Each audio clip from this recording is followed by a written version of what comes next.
Hola clase, vamos a hablar hoy sobre la voz pasiva. La voz pasiva es algo que vamos a estudiar y que nos va a ayudar mucho cuando tengamos que leer las fuentes escritas, porque muchas de las fuentes escritas son periódicos o son obras literarias o son telediarios, o son escritos formales y en muchos de estos textos se usa la voz pasiva. Entonces, la segunda cosa que quiero que sepan es que la voz pasiva es una inversión de la estructura de una frase para dirigir la atención del lector, ¿no? Y por lo general lo que ocurre es que el objeto directo es el que ahora va a funcionar como sujeto. Entonces yo he escrito aquí un ejemplo. Neruda escribió muchos libros, es la voz normal, no es lo que nosotros escribimos. Esta es una frase en pasado. Entonces, ¿qué pasaría cuando cambiamos esta frase a la voz pasiva? Pues bueno, lo primero que hacemos es que muchos poemas, que es el objeto, ahora se va a convertir en el sujeto. Y el verbo se va a usar, se va a cambiar o se va a conjugar con la forma ser en el pretérito, porque ya sabíamos que escribió es pretérito. Entonces vamos a poner ser en el pretérito y después vamos a usar el participio de pasado, que es escritos. Ahora, presta atención a este participio de pasado porque mira, tenemos que hacer la concordancia en género y en número. Si estamos hablando de muchos poemas y sabemos que poemas son masculinos y plural, entonces aquí en escritos tenemos que poner la terminación de masculino y plural, ¿no? Y al final escribimos el sujeto por Neruda.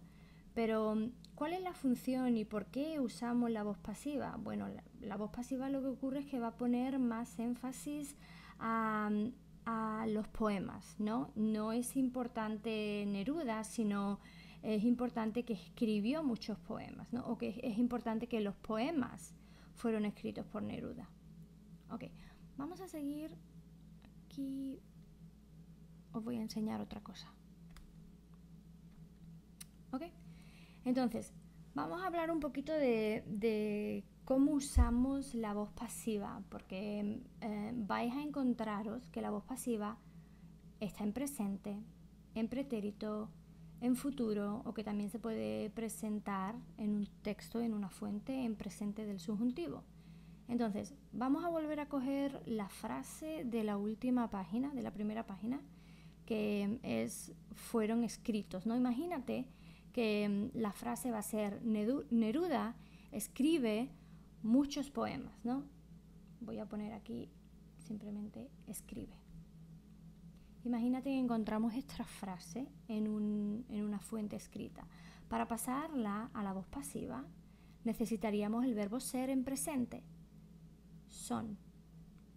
Y después cambiaríamos escribe por el participio pasado, que es escritos.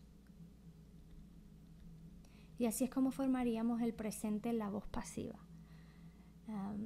Vamos a repasarlo otra vez. Entonces, la frase original es Neruda escribe muchos poemas. Y si lo pasamos a la voz pasiva, son los poemas o muchos poemas son escritos por Neruda. Y ya hablaremos después, bueno, aquí lo tengo escrito, ¿no?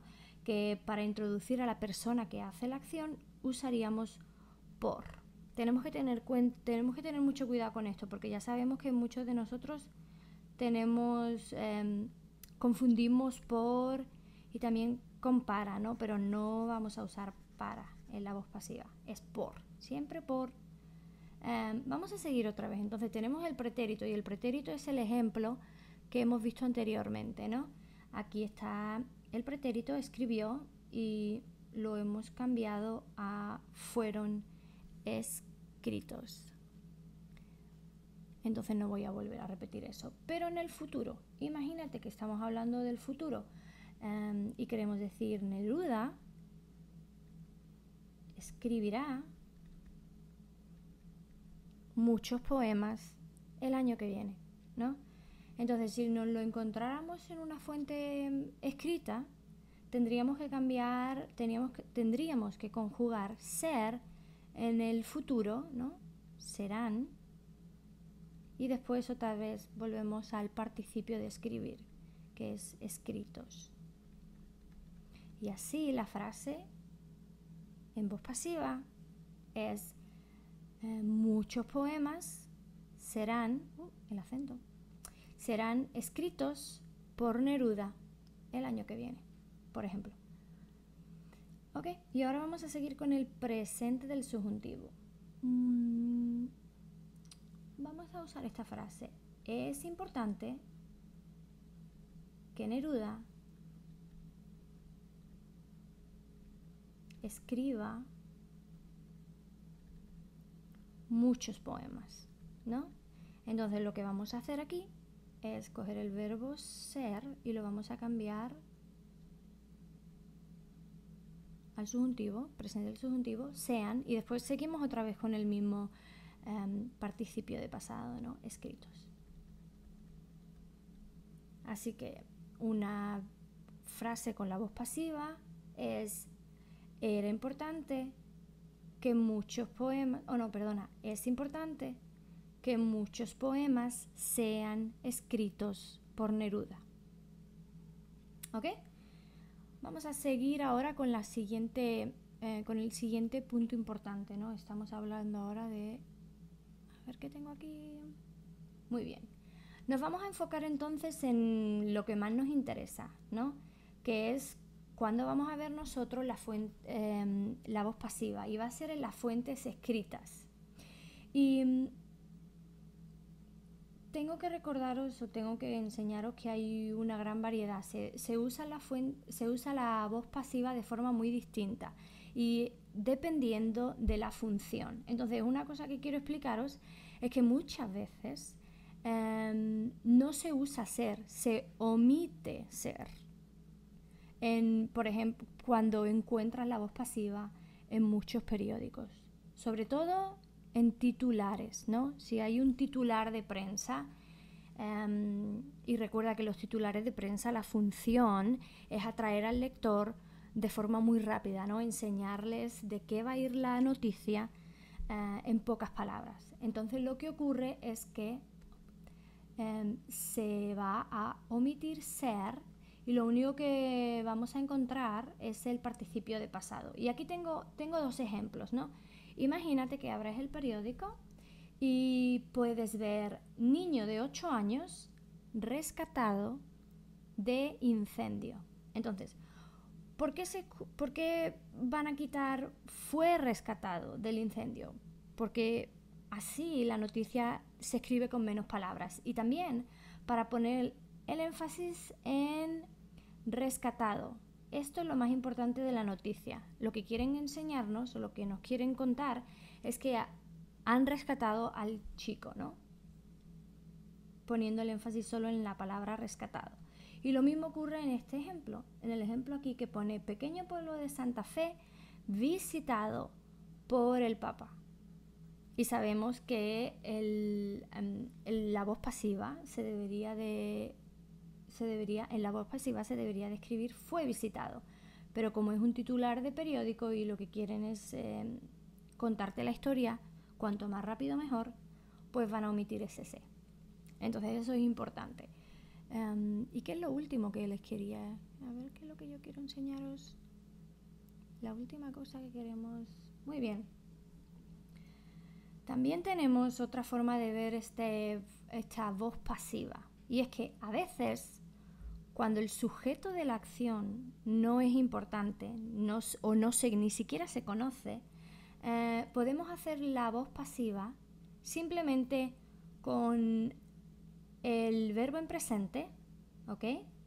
Tercera persona en presente, y poniendo el reflexivo se. Y esto se encuentra mucho en el periódico, en los anuncios por palabras, ¿no? Como por ejemplo, en el primer ejemplo aquí, que se escribe: se venden libretas en aquella tienda. ¿Cuál es el énfasis? Que si vas a la tienda, vas a encontrar que venden libretas, ¿no? Entonces, no nos importa quién las vende, porque no nos importa, lo que nos importa es que podemos conseguir libretas en esa tienda. Vamos a seguir el siguiente ejemplo, ¿no? Se arrienda casa. Y otra vez, no nos importa quién es la persona que está alquilando esa casa. Lo que sabemos es que si necesitamos una casa de alquiler, la podemos encontrar ahí, ¿no? Hay una casa que podemos encontrar. Lo mismo ocurre con esto aquí. Se usa mucha sal en Chile. Y esto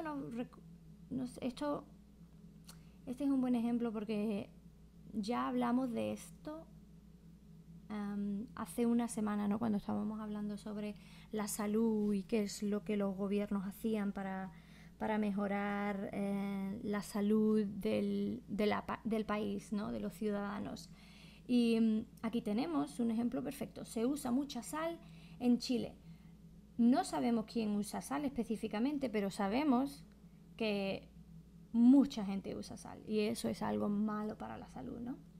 Y la última que también tiene que ver con cultura, se cena a las 10, ¿no? Si por ejemplo estamos hablando de, no sé, vamos a hablar de mi país, estamos hablando de España, y yo les quiero decir que en general se cena a las 10. La gente en España cenan a las 10.